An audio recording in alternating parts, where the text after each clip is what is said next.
Friends, అందరు ఎలా ఉన్నారు? బాగున్నారా? బాగున్నా. ఇప్పుడు అందరు బాగుండాలని ఆ దేవుణ్ణి కోరుకున్నాను తెలుసా.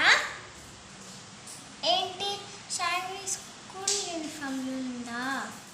నేను స్కూల్ నుంచి వచ్చేసరికి మా అమ్మ ఇంట్లో పానీపూరి ఇచ్చింది.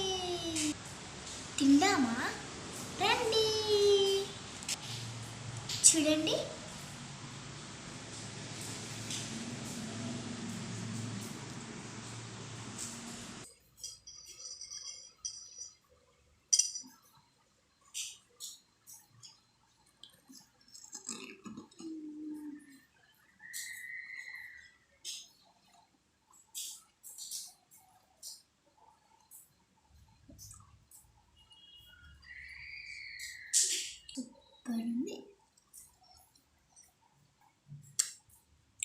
Super super. మీరు కూడా వేడిగా మనం చేసుకొని తినండి. Bye friends. లైక్ చేసి ఎవరికి పానీపూరి ఇష్టమో కామెంట్ చేయండి కింద. Boy friends.